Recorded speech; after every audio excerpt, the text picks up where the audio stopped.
Hello everyone, welcome back to my channel Physics. So as I have already started this PYQ series, right? तो उसमें हम लोगों ने start किया है क्लास 12th से and the chapter is from the electrostatics and इस PYQ series में हम लोग 10 से 12 साल के अच्छे क्वेश्चंस रिसेंट के जो 10 से 12 साल के सवाल हैं वो मैं लेकर के आ रहा हूँ जो जेई मेंस में पूछे गए हैं, right? So one more thing, जैसे मान लीजिए इलेक्ट्रिक पोटेंशियल के 10 सवाल हैं for example in 10 to 12 to 13 years की PYQs में। तो उन 10 सवाल जो पूछे गए हैं इलेक्ट्रिक पोटेंशियल में, फॉर एग्जांपल ले रहा हूं मैं, तो उस इलेक्ट्रिक पोटेंशियल के 10 सवाल में से मैं उस सवाल को लेकर के आ रहा हूँ जो अच्छे सवाल हैं और उसको करने के बाद बाकी के जो सवाल हैं वो ऑलरेडी उससे हो जाएंगे, राइट? सो ऑलरेडी बहुत सारे क्वेश्चंस ऐसे भी हैं जो डेटा चेंज करके रिपीटेडली पूछा गया है, तो I am not covering those questions. So let's start now. This is second question I am taking from the electrostatics. So ये जो क्वेश्चन है this is basically from electric field due to point charges, है ना? थोड़ा सा vector का application होगा, थोड़ा सा कंपोनेंट्स तोड़ना है, तो थोड़ा सा केयरफुली इसको हैंडल करना पड़ेगा क्योंकि थोड़ा कैलकुलेटिव भी है एंड आपको वेक्टर से कंपोनेंट्स थोड़ा एंगल के हिसाब से एंगल वगैरह ऑब्जर्व करके अच्छे तरीके से आपको सॉल्व करना पड़ेगा। So let's start the question now. See, the question is two point charges जिसकी वैल्यू दे रखी है 10 microcoulomb, root 10 microcoulomb and minus 25 microcoulomb are placed on the x-axis at 1 meter and 4 meter respectively, right? The electric field at point y equals to 3 meter, obviously on the y-axis होगा, is, आपको ये options दिए हुए हैं, the value दे रखा है तुम्हें, we know all this, so ये डेटा जो दिया हुआ है उस डेटा के कोरस्पॉन्डिंग मैंने यहाँ पे एक्स वाई एक्सिस पर ये दो चार्जेस को एक्स एक्सिस पे लगा रखा है। This is a root 10 micrometre which is at x equals to 1 respectively है। सो x इक्वल्स टू 1 पे रूट 10 माइक्रोमीटर लगा दिया मैंने, यहाँ पे रख दिया, and minus 25 microcoulomb is placed at x equals to 4 as it is mentioned here, right? और y इक्वल टू 3 मीटर, मतलब ये जो है वो y एक्सिस पर है and the distance of this point from the origin is what, 3 meter, right? So let me write here. So this is 3 meter, okay? So इस point पर मुझे इलेक्ट्रिक फील्ड निकालनी है, नेट इलेक्ट्रिक फील्ड कितनी होगी, okay? तो जो positive charge है रूट 10 माइक्रोकूलम, इसके कारण से यहाँ पर फील्ड का डायरेक्शन इसके इससे दूर होगा, राइट? पॉजिटिव चार्ज है तो अवे होगा उससे, एंड नेगेटिव चार्ज का जो इलेक्ट्रिक फील्ड होगा वो इसके तरफ होगा, राइट? नाउ मुझे अब यहाँ पर इन दोनों वेक्टर्स के कंपोनेंट्स तोड़ने पड़ेंगे क्योंकि यहाँ पे ऑप्शंस दिया हुआ है आई कैप जी कैप में सारे ऑप्शंस, राइट? तो मुझे ऐसे कंपोनेंट्स तोड़ने पड़ेंगे एंड फॉर कंपोनेंट्स मुझे एंगल निकालना पड़ेगा, राइट? एंगल बेसिकली या तो एक्स एक्सिस है या वाई एक्सिस है, so that we can take the components. तो अभी किस तरीके से सॉल्व कर सकते हैं, पहले तो एंगल फाइंड करते हैं, okay? So if you see this length is what, 4 metre, है ना? ये कंप्लीट क्या है, 4 मीटर है, एंड दिस इज 3 मीटर। तो आई थिंक इफ अगर मैं इसको थीटा मान लूं तो 3/4 tan के हिसाब से ये एंगल कितना आ जाएगा, 37 degree, right? So I can से ये जो एंगल है this is 37 degree, okay? And ये ट्रायंगल में हम देखें अगर, क्योंकि इसका इस वेक्टर का, इस वाले वेक्टर का मुझे एंगल मिल चुका है 37 डिग्री एक्स एक्सिस से, तो मैं आराम से कंपोनेंट्स तोड़ सकता हूँ। नाउ E2 का मैं एंगल निकालना चाहता हूँ, वेक्टर जो है वो y या x से कैसे भी एंगल कितना हो रहा है। So if I take this theta, तो ये थीटा की वैल्यू कितनी आएगी? So let me write here, ये अगर मान लेते हैं कि ये थीटा है, so this is basically 1 metre और ये कितना है, 3 मीटर। सो tan थीटा की वैल्यू यहाँ से कितनी आ जाएगी? आई थिंक tan थीटा की वैल्यू यहाँ से 1/3 आएगी p बाई बी के हिसाब से, ओके? तो tan थीटा इज 1/, तो मैं थीटा निकाल निकाल सकता हूँ यहाँ से, जिस जो भी रिक्वायरमेंट होगा साइन कॉस, मैं इसके हेल्प से साइन कॉस निकाल सकता हूँ, ओके? तो अगर ये थीटा है तो मुझे लगता है कि ये वाला भी थीटा होगा, vertically opposite angles, right? So let me write here, this is also theta. Now angles निकल गए हैं, अब मुझे कंपोनेंट्स में तोड़ना पड़ेगा, तो let me make the components of E1 vector. अगर मैं x एंड y ड्रॉ करूं, सो लेट अस टेक, अगर मैं इस E1 के एक कंपोनेंट्स यहां लिखूं, ये E1 का एक कंपोनेंट और ये उसका एक कंपोनेंट, क्योंकि ये वेक्टर इस तरह से है तो मुझे कंपोनेंट्स तोड़ूंगा मैं इसके, अगर तो मैं इस तरह से तोड़ूंगा, ये दो कंपोनेंट्स आएंगे। और if this is 37 degree, so this is also 37 degree, right?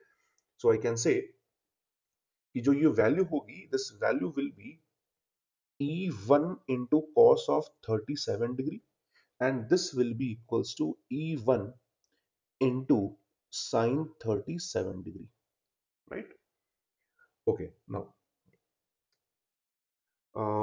अगर मैं E2 की वैल्यू कंपोनेंट्स तोड़ूं, तो E2 का कंपोनेंट्स, तो एक तो कंपोनेंट हो जाएगा इसके अलावा, ओके, लाइक दिस, और एक कंपोनेंट हो जाएगा इसके,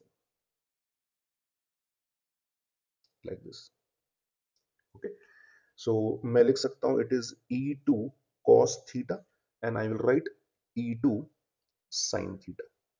ठीक है, आई थिंक सबको समझ में आया होगा कि मैंने कंपोनेंट्स कैसे की। ये एंगल थीटा वाई एक्सिस के साथ है, सो cos थीटा इस पर आएगा, sin थीटा इस पर आएगा, okay.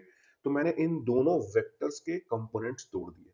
Now if I want to write E one vector, so I can say, देखिए, सो आई कैन से कि जो इवन वेक्टर होगा, E one vector, I will write E one cos 37 i cap, even cos 37 degree i cap, and minus even sin 37 degree j cap, okay. लेकिन even की value है कितनी? तो point charge के कारण से इलेक्ट्रिक फील्ड की वैल्यू हमको पता है। Due to point charge electric field even magnitude wise अगर मैं निकालने जाऊं, तो it will B 1/4 pi epsilon nought into that charge. वो चार्ज कितना है? तो E1 जो है वो इस -25 माइक्रोकूलम के कारण से, तो मैं निकाल रहा हूँ सिर्फ मैग्नीट्यूड, तो आई विल राइट 25 into 10 की power -6 and whole divided by that point distance of this charge from this point। तो ये दूरी कितनी होगी? तो पाइथागोरन ट्रिपलेट से ये 3 है और ये पूरा 4 है, यहाँ से लेके यहाँ तक, तो ये 5 हो जाएगा, right. So it will B 5 का स्क्वायर इज 25। सो यहाँ से E1 की जो मैग्नीट्यूड निकल के आ रही है, E1 की मैग्नीट्यूड वो निकल के आ रही है, it will be I think 9 into 10 की पावर 9 into 10 की power -6 and it will give you 9 into 10 की पावर 3 न्यूटन पर कूलम, राइट। ये मैंने E1 निकाल लिया। वैसे ही अगर मैं E2 निकालने जाऊं, सी हियर, ये हमने E1 लिखा है यहाँ पे, and if I write E2, so E2 vector will be equals to, see, अगर मैं E2 लिखने जाऊंगा तो E2 cos theta j cap में है and E2 sin theta minus i cap में है, okay. So it will B E2 sin theta minus I cap and plus E2 cos theta j cap। But E2 की वैल्यू कितनी आएगी? सो E2 की value magnitude wise अगर मैं निकालने जाऊं, so again I will write 1/4 pi epsilon nought into जो चार्ज है वो √10 माइक्रोकूलम है, तो I will write -6 and whole divide by this distance का स्क्वायर। सी ये डिस्टेंस का स्क्वायर होगा, क्योंकि इस पॉइंट पर इसके कारण से इलेक्ट्रिक फील्ड जो होगी वो इस तरह से वैरी, इस तरह जारी होगी। तो एक्चुअली में दूरी कितनी? ये वाली दूरी होगी। तो ये 3 है और ये कितना है? 1, तो ये हो जाएगा √10। तो क्योंकि मुझे फॉर्मूला में आर स्क्वायर होता है फॉर्मूला में नीचे में, तो I will write 10 only, okay. So finally I can get 9 into 10 की पावर 9 into 10 की power -6 and whole divide by √10। So finally I can get 9 into 10 की power 3 and whole divide by √10, okay। This is a Newton per coulomb। तो मैंने दोनों values निकाल ली, E1 and E2 both, okay। So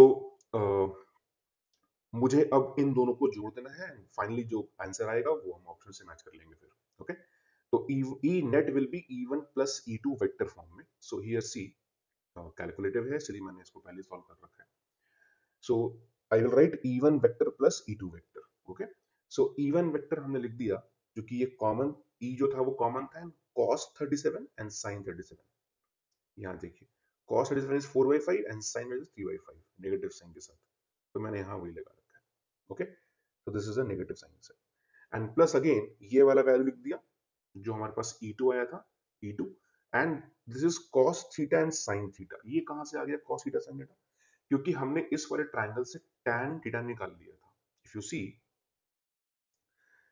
tan theta equals to 1/3 है यहाँ पे। Okay, so tan theta equals to 1/3 से मैं ट्रायंगल ड्रॉ करूंगा, so if this is 1, this is 3 according to this theta, तो ये कितना हो जाएगा √10। और अगर कॉस निकालना होगा तो कॉस थीटा की वैल्यू 3/√10 हो जाएगी एंड साइन की वैल्यू 1/√10 हो जाएगी। वहां से मैंने इसकी वैल्यू को यहाँ पे सब्स्टिट्यूट कर दिया साइन एंड कॉस के जगह पे। तो E2 कॉमन है, बाकी ये वैल्यू पुट कर दिया, right. And once you this rearrange I cap के साथ कर दो एंड जी कैप को जी कैप के साथ, and once you simplify you will get this answer 63 I cap minus 27 G cap into 10 की पावर 2 न्यूटन पर coulomb. This is a required answer. Okay, तो थोड़ा कैलकुलेटिव है पर ध्यान से करना पड़ेगा आपको, क्योंकि कंपोनेंट्स भी तोड़ने हैं, ट्रिगो भी थोड़ा सा यूज हो गया है ना, वेक्टर का कॉन्सेप्ट लग गया एंड इलेक्ट्रिक फील्ड के फॉर्मूला लगे, वो सारा चीज आपको ध्यान में रख के सॉल्व करना पड़ेगा। Okay, so hope you like this video, and जो इस चैनल में नए हैं, जो फर्स्ट टाइम ये वीडियो देख रहे हैं, ऐसे बहुत सारे वीडियोस ऑलरेडी अपलोड कर रखा हूँ मैं, एंड कंटिन्यूअसली ये वीडियोस आते रहेंगे, जो अच्छे सवाल है वो लेके आ रहा हूँ मैं। सो उसको सब्सक्राइब कर लीजिए, एंड अगर आपको पसंद आया वीडियो तो उसको लाइक कर दीजिए। एंड फॉर और भी पहले के वीडियोस जो मैंने डाले हैं उसको एक बार आप गो थ्रू करें, क्योंकि उसमें भी बहुत सारे कॉन्सेप्ट्स मैंने शेयर किए हैं। Okay, so with all, thank you.